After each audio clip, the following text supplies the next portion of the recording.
Hello बच्चों, let's read this question and the question says which of the following compounds have same hybridization of the central atom। तो यहाँ पर question में बोला गया है बच्चों ऐसा ऐसे कौन कौन से ऑप्शंस हैं जिनकी हाइब्रिडाइजेशन सेम होगी।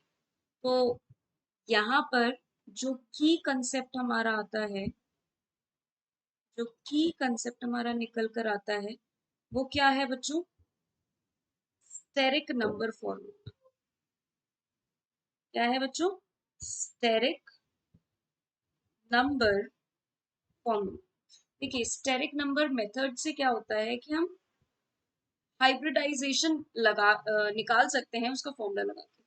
स्टेरिक नंबर का फॉर्मूला क्या होता है? वो होता है number of number of valence electron number of valence electron on central atom plus number of monovalent atoms number of monovalent atoms, मैं एक्स से डिनोट कर देती हूँ, directly attach to central atom. Number of monovalent side atoms directly attached to central plus anionic charge minus cationic charge. Anionic charge को A से represent कर दिया है, केटाइनिक चार्ज को सी से, डिवाइडेड बाय 2। तो बच्चों यहाँ पे अगर वैल्यू निकल कर आती है हमारी 2, तो यानी कि हाइब्रिडाइजेशन हो जाती है sp। अगर आता है 3 तो हो जाता है sp3, सॉरी sp2। 4 आता है तो sp3 या फिर dsp2। जनरली sp3 रहता है, dsp2 या sp2d। ठीक है। और 5 निकल के आता है स्टेरिक नंबर, तो sp3d या dsp3। ठीक है। 6 पे क्या होता है? sp3d2 या फिर d2sp3। ठीक है। तो ये अगर स्टेरिक नंबर आते हैं तो उसके अकॉर्डिंग हाइब्रिडाइजेशन होती है। अब हम चलते हैं अपने सबसे पहले ऑप्शन की तरफ, that is SeF2Cl। Oxygen family के हैं। ठीक है। ऑक्सीजन फैमिली का है, ये सेंट्रल एटम हमारा Se है। तो अब ए ऑप्शन में हम अपना स्टेरिक नंबर मेथड लगाते हैं।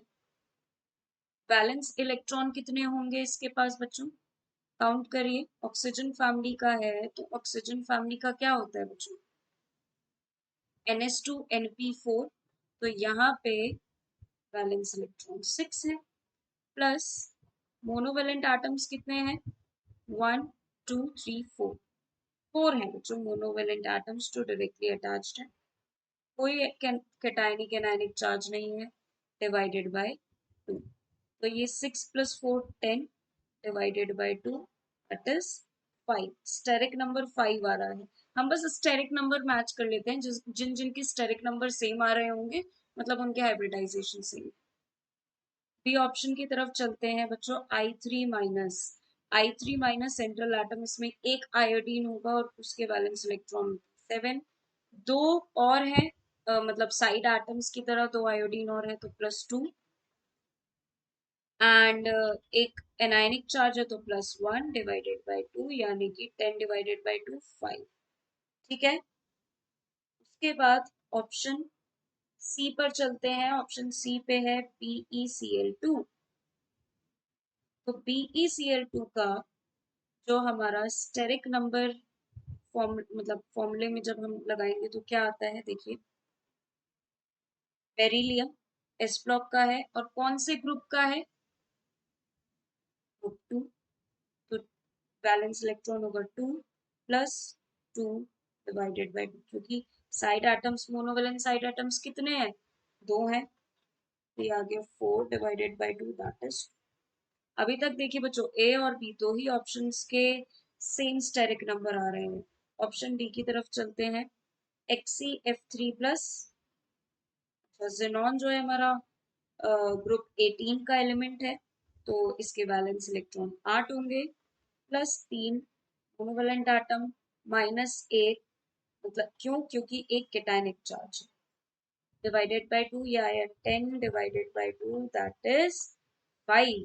तो यहाँ पे ए, बी एंड डी का जो है स्टेरिक नंबर मैच करे, तो यानी कि करेक्ट ऑप्शंस क्या होंगे? A, B and D. I hope all of you understood very well. Thank you and best of luck.